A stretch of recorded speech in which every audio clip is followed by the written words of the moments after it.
എല്ലാ കുട്ടികൾക്കും പുതിയൊരു വീഡിയോയിലേക്ക് സ്വാഗതം. ഇന്നത്തെ വീഡിയോയിൽ നമ്മൾ നോക്കാൻ പോകുന്നത് 7ാം ക്ലാസ്സിലെ ഇംഗ്ലീഷിലെ ഫസ്റ്റ് ചാപ്റ്ററായ a robot with a virus എന്ന് പറയുന്ന ചാപ്റ്ററാണ്. അപ്പോൾ സ്കൂളിൽ നിങ്ങൾ ഈ ചാപ്റ്ററിനെ കുറിച്ചൊക്കെ പഠിച്ചിട്ടുണ്ടാവും. അപ്പോൾ നമുക്കിത് ഡീറ്റെയിൽ ആയിട്ട് നോക്കേണ്ട ചെറിയൊരു സമ്മറി എന്ന രീതിയിൽ നമുക്ക് നോക്കാം. അപ്പോൾ കഥ പറയുകയാണെങ്കിൽ നമ്മുടെ റിക്കിയാണ് നമ്മുടെ ഈ കഥയിലെ മെയിൻ ക്യാരക്ടർ. റിക്കിയുടെ പ്രശ്നം എന്തെന്ന് വെച്ചാൽ എന്താ പറയുക, ഒരു വികൃതി കുട്ടിയാണ്. അമ്മ പറയുന്നതോ അച്ഛൻ പറയുന്നതോ കേൾക്കത്തില്ല.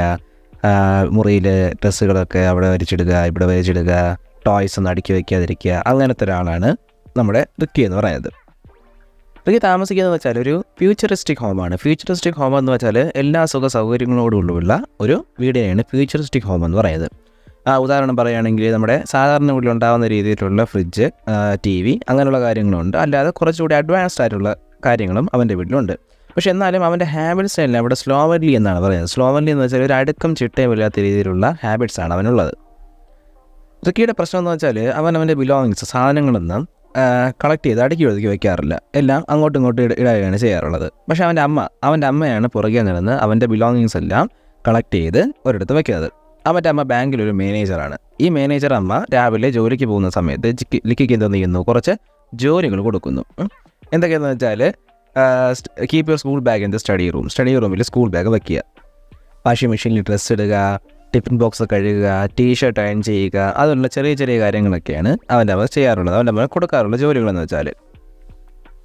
പക്ഷെ അവനതൊന്നും ചെയ്യാറില്ല. അവൻ കളിച്ച് നടക്കാറാണ് ചെയ്യാറുള്ളത്. പെട്ടെന്ന് ഒരു ദിവസം റിക്കിയുടെ വീട്ടിൽ ഒരു റോബോട്ട് വായിച്ചു. ഈ റോബോട്ട് വന്നത് റിക്കി വളരെ എക്സൈറ്റഡായി, സന്തോഷവാനായി. അത് വന്ന ഉടനെ ചെയ്തു തുടങ്ങിയ കാര്യങ്ങളെന്ന് വെച്ചാൽ കുക്കിങ്, ക്ലീനിങ്, അയണിങ് അങ്ങനെയുള്ള കാര്യങ്ങളാണ് ചെയ്യുന്നത്. ഓക്കെ, ഇത് വേറൊരു റോബോട്ടല്ല, ഇതിനാണ് ബട്ട്ലർ റോബോട്ട് എന്നാണ് പറയുന്നത്. ബട്ട്ലർ റോബോട്ട് എന്ന് പറഞ്ഞാൽ സിമ്പിളായിട്ട് പറഞ്ഞാൽ നമ്മുടെ വീട്ടു ജോലിക്കായിട്ട് ആവശ്യമുള്ള കാര്യങ്ങളൊക്കെ ചെയ്യുന്ന ആ റോബോട്ടിനെയാണ് ബട്ട്ലർ റോബോട്ട് എന്ന് പറയുന്നത്. ഇത് വന്ന ഉടനെ ചെയ്ത കാര്യങ്ങളാണ് കുക്കിങ്ങും, ക്ലീനിങ്, അയണിങ്ങും എല്ലാം. പക്ഷേ ഇത് ഏറ്റവും പ്രധാനമായിട്ട് ചെയ്ത കാര്യം എന്ന് വെച്ചാൽ റിക്കിയുടെ ക്ലോത്ത്സ് അല്ലേ, തറയിൽ കിടക്കുന്ന റിക്കിയുടെ ഡ്രസ്സുകൾ പിക്ക് ചെയ്യുക, കളക്ട് ചെയ്ത് വയ്ക്കുകയാണ് ഈ റോബോട്ട് ചെയ്ത പണി. ഈ റോബോട്ട് വന്ന ആദ്യ ദിവസം റിക്കി തൻ്റെ റൂമിൽ ഉറങ്ങാനായിട്ട് പോയ സമയത്ത് അതൊരു ഡിസാസ്റ്റർ സ്റ്റേറ്റിലാണ്. അതായത് ഡിസാസ്റ്റർസ് എന്ന് വെച്ചാൽ വളരെ മോശകരമായിട്ടുള്ളൊരവസ്ഥ. ഡ്രസ്സുകൾ അവിടെ കിടക്കുക. നമ്മൾ നേരത്തെ പിക്ചറിൽ കണ്ടായിരുന്നു, അതേപോലെ ആയിരുന്നു റിക്കിയുടെ റൂം. പക്ഷേ പിറ്റേന്ന് ഉറങ്ങാൻ വേണ്ടിയിട്ട് നോക്കിയ സമയത്ത് അവൻ്റെ റൂം നല്ല ക്ലീൻ ആയിട്ടും ടൈഡി ആയിട്ടും വൃത്തിയായിട്ടും അടുക്കി ഒതുക്കി വെച്ചിരിക്കുന്ന രീതിയിലാണ് അവൻ കണ്ടത്. ഇതാരായിരിക്കും ചെയ്തിരിക്കുക?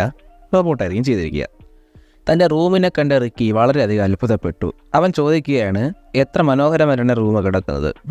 പക്ഷേ ഒരു കാര്യം നോക്കുകയാണെങ്കിൽ വെറുതെ ക്ലീനായിട്ട് കിടക്കുകയല്ല, ഒരുപാട് ക്ലീനായിട്ടാണ് കിടക്കുന്നത്. റിക്കിക്ക് തൻ്റെ ഫേവറേറ്റ് ടീഷർട്ടോ ഫേവറേറ്റ് ഫുട്ബോളോ ഒന്നും കണ്ടുപിടിക്കാനേ പറ്റിയില്ല.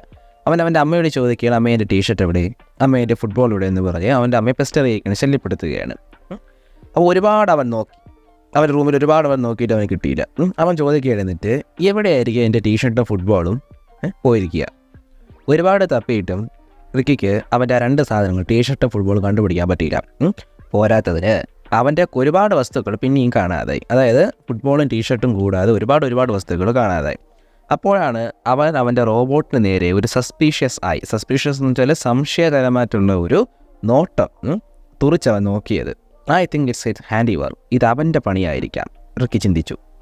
റോബോട്ടിനെ പിന്തുടരാമെന്ന് വിചാരിച്ച്, സ്പൈ ചെയ്യാമെന്ന് വിചാരിച്ച് റിക്കി എന്തോന്ന് ചെയ്തു, ഒരു പ്ലാൻ ഉണ്ടാക്കി. അവൻ്റെ റോബോട്ടിനെ എന്തോന്ന് ചെയ്തു, വീടിന് ചുറ്റും തിരയാൻ തുടങ്ങി. അവൻ്റെ പുറകെ നടക്കുകയും അവൻ എന്തൊക്കെ ചെയ്തതെന്ന് അന്വേഷിക്കാൻ തുടങ്ങി. അവസാനം തൻ്റെ ഡ്രസ്സ് എടുക്കുന്നത് റെഡ് ഹാൻഡഡ് ആയിട്ട്, അതായത് കയ്യും കളവോടെ റിക്കി റോബോട്ടിനെ പിടിച്ചു. റെഡ് ഹാൻഡഡ് എന്ന് വെച്ചാൽ ഒരു കുറ്റം ചെയ്തുകൊണ്ടിരിക്കുന്ന സമയത്ത് തന്നെ പിടിയിലാകുക, അതായത് തെളിവോടെ കിട്ടുക. റിക്കി എന്നിട്ട് ഒരു സൗണ്ട് പോലും ഉണ്ടാക്കാതെ അതിൻ്റെ റോബോട്ടിനെ ഫോളോ ചെയ്തു. അത്ഭുതം വന്നിരിക്കട്ടെ, ആ റോബോട്ട് ആ ഷർട്ടിനെ നല്ല നീറ്റായിട്ട് മടക്കി സ്റ്റോർ റൂമിൽ വേറെ കുറേ ഡ്രസ്സുകളോടെ ഉണ്ടായിരുന്നു, റിക്കിയുടെ തന്നെ ഡ്രസ്സുകളായിരുന്നു, അതിൻ്റെ പുറത്ത് അടുക്കി വെച്ചു. ഉടനെ റിക്കി തൻ്റെ അച്ഛനെടുത്ത് നിന്ന് കുറ്റം പറയാൻ തുടങ്ങി. ഈ റോബോട്ടിന് എന്തോ ഫോൾട്ട് ഉണ്ട്, എന്തോ കുഴപ്പമുണ്ട്, അതിൻ്റെ ഡ്രസ്സുകളെല്ലാം മോഷ്ടിക്കുകയാണ്. ഈ റോബോട്ടിനെ വളരെ മോശമായിട്ടാണ്, ബാഡായിട്ടാണ് പ്രോഗ്രാം ചെയ്ത് വെച്ചിരിക്കുന്നത്. റോബോട്ടുകളെല്ലാം നമ്മുടെ പ്രോഗ്രാമാണ് ചെയ്യുന്നത് അല്ലേ, എന്തൊക്കെ ചെയ്യണം, എങ്ങനെ ചെയ്യണമെന്ന് അതിൻ്റെ മെമ്മറി ചിപ്പിൽ നമ്മൾ എന്ത് ചെയ്യും, പ്രോഗ്രാം ചെയ്ത് വെച്ചിരിക്കും. അതേപോലെയാണ് ഈ റോബോട്ട്. ഈ റോബോട്ടിൻ്റെ ജോലി എന്ന് വെച്ചാൽ ക്ലീൻ ചെയ്യുക, കുക്ക് ചെയ്യുക, അങ്ങനെയുള്ള കാര്യങ്ങളാണ്. പക്ഷേ റിക്കി പറയുന്നതനുസരിച്ച് ഈ റോബോട്ടിന് പ്രോഗ്രാമിലെന്തോ കുഴപ്പമുണ്ട്. റിക്കി പറഞ്ഞു, നമുക്ക് ഇതിനെന്ത് ചെയ്യാം, തിരിച്ചയക്കാം. അച്ഛൻ പറഞ്ഞു, ആബ്സല്യൂട്ട്ലി നോട്ട്, ഒരിക്കലും പറ്റത്തില്ല എന്ന് പറഞ്ഞു. ഈ കാരണം എന്ന് വെച്ചാൽ റിക്കിയുടെ അച്ഛൻ റോബോട്ടിക്സിൽ ഒരു എക്സ്പേർട്ടാണ്. റോബോട്ടുകളെ കുറിച്ച് പഠിക്കുന്ന ആ ഒരു മേഖലയാണ് റോബോട്ടിക്സ് എന്ന് പറയുന്നത്.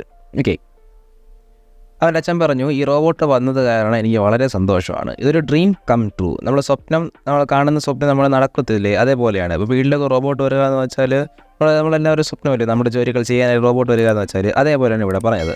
പക്ഷേ റിക്കി അവൻ പറഞ്ഞതിൽ തന്നെ ഉറച്ചു നിൽക്കുകയാണ്, എനിക്ക് ഈ റോബോട്ടിനെ വേണ്ട, നമുക്ക് എന്ത് ചെയ്യുന്നതിന് തിരിച്ചയക്കാം. അങ്ങനെ റിക്കിയും ഫാദറും തമ്മിലൊരു ഹീറ്റഡ് ആർഗ്യുമെൻറ്റ്, ഒരു തർക്കം ഉണ്ടായി. അച്ഛൻ പറഞ്ഞു, ഈ റോബോട്ട് വണ്ടർഫുൾ ഡിവൈസാണ്, ഇതിന് ഒരുപാട് കാര്യങ്ങൾ ചെയ്യാൻ പറ്റും. റിക്കി പറഞ്ഞു, എനിക്ക് അങ്ങനെ തോന്നുന്നില്ല, നല്ല കാര്യങ്ങൾക്ക് പകരം ഇത് മോശമായിട്ടുള്ള കാര്യങ്ങളാണ് ചെയ്യുന്നത്. അച്ഛൻ പറഞ്ഞു, റിക്കി നിനക്കറിയില്ല ഒരു റോബോട്ട് എങ്ങനെയാണ് വർക്ക് ചെയ്യുന്നതിനുള്ളതിനെക്കുറിച്ച് നിനക്കൊരു വിവരവുമില്ല എന്ന് അച്ഛൻ റിക്കിയെ കളിയാക്കി പറഞ്ഞു. അപ്പോൾ റിക്കി പറഞ്ഞു, എനിക്ക് അച്ഛൻ പറയുന്നതിനോട് യോജിക്കാൻ പറ്റത്തില്ല, ഈ റോബോട്ടിന് എന്തോ കുഴപ്പമുണ്ട്, ഇത് പ്രോപ്പറായിട്ട് കൃത്യമായി വർക്ക് ചെയ്യുന്നില്ല. അങ്ങനെ റിക്കി എന്തോന്ന് ചെയ്തു, തൻ്റെ പാരൻസിനോട് ഈ റോബോട്ട് എന്തൊക്കെ തൻ്റെ സാധനങ്ങൾ അങ്ങനെ ഒളിപ്പിച്ച് വെക്കുന്നതിനെ കുറിച്ച് കംപ്ലയിൻറ്റ് ചെയ്യുകയാണ്. റിക്കി പറഞ്ഞ കാര്യങ്ങളെല്ലാം ഔട്ട്വേ ചെയ്യുകയാണ്. അതായത് അച്ഛൻ നമ്മുടെ റോബോട്ടിനെ കുറിച്ച് കുറച്ച് നല്ല കാര്യങ്ങൾ പറഞ്ഞു, പക്ഷേ റിക്കി പറഞ്ഞു എൻ്റെ വസ്തുക്കളെല്ലാം ഇത് മോഷ്ടിക്കുകയാണ്, ഒളിപ്പിച്ച് വെക്കുകയാണ്. അത് നമുക്ക് നേരത്തെ റിക്കി കണ്ടു തന്നെ സത്യമാണെന്ന് പറയാം. എന്തെല്ലാം നല്ല കാര്യങ്ങൾ ചെയ്താലും അതെല്ലാം ഈ റിക്കി പറഞ്ഞ ഈ ഒറ്റ കാര്യം അതായത് എൻ്റെ മുകളിൽ നിൽക്കുകയാണ്. ഒരു ദിവസം റോബോട്ട് ഇവർ പറയുന്ന ഈ ബോയിയുടെ കംപ്ലയിൻറ്റും കേട്ടുകൊണ്ട് സൈഡിലൂടെ പോവുകയായിരുന്നു. പെട്ടെന്ന് റോബോട്ട് എന്ത് ചെയ്തു, റിക്കിയുടെ ഒരു പെയർ ഓഫ് ഷൂസ് കുറച്ച് ക്ലോസുമായിട്ട് തിരിച്ചു വന്നു. എന്നിട്ട് പറഞ്ഞു, സോറി സാർ, ഞാൻ താങ്കളെ ശല്യപ്പെടുത്താൻ വിചാരിച്ചതല്ല എങ്ങനെ പറഞ്ഞ സമയത്ത് റിക്കി ചോദിക്കുകയാണ്, നീ ഒരു കള്ളനല്ലേ, നീ എൻ്റെ സാധനങ്ങൾ മോഷ്ടിക്കുകയല്ലേ, ഒരുപാട് ദിവസം വരെ നീ എൻ്റെ സാധനങ്ങൾ മോഷ്ടിക്കുകയല്ലേ എന്ന് പറഞ്ഞു. അപ്പോൾ റോബോട്ട് പറഞ്ഞതെന്ന് വെച്ചാൽ, താങ്കളുടെ സാധനങ്ങൾ ഫ്ലോറിൽ സ്കാറ്റർ ചെയ്ത് കിടക്കുന്നത് ഞാൻ കണ്ടു, അവിടെ ഇവിടെയായിട്ട് കിടക്കുന്നത് കണ്ടു.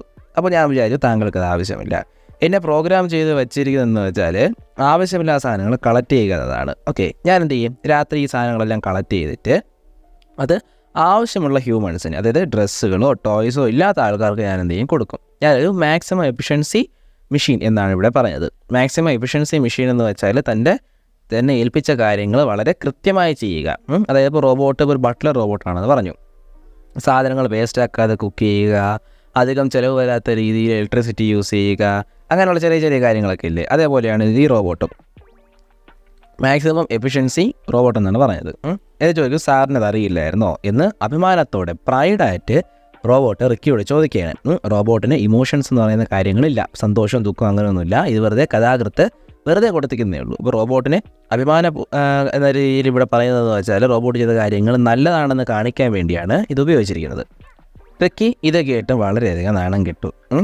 അവനവൻ്റെ വസ്തുക്കളെയെല്ലാം വളരെ മോശമായിട്ടാണ് ഇത്രയും കാലം ഉപയോഗിച്ചിരുന്നത്. അതായത് ശ്രദ്ധിക്കാതെയും കെയർ ചെയ്യാതെയൊക്കെയാണ് ഉപയോഗിച്ചിരുന്നത്. ഒന്നിനെ കുറിച്ചും അവൻ എന്ത് ചെയ്യുന്നില്ല, കെയർ ചെയ്തിരുന്നില്ല.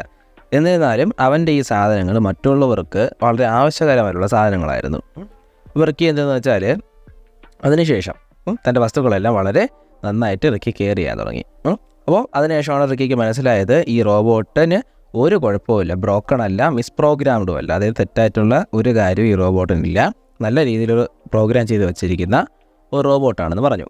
അതിനുശേഷം റിക്കി വിചാരിച്ചു, ഞാൻ എന്ത് ചെയ്യാം, ഒരു മാക്സിമം എഫിഷ്യൻസി ബോയ് ആയി മാറാം എന്ന് റിക്കി വിചാരിച്ചു. അവനവൻ്റെ കാര്യങ്ങളെല്ലാം നന്നായിട്ട് സൂക്ഷിക്കാൻ തുടങ്ങി, വസ്ത്രങ്ങളെല്ലാം അടുക്കി വയ്ക്കാൻ തുടങ്ങി, ആവശ്യമുള്ള കാര്യങ്ങൾ മാത്രം വാങ്ങിക്കാൻ തുടങ്ങി.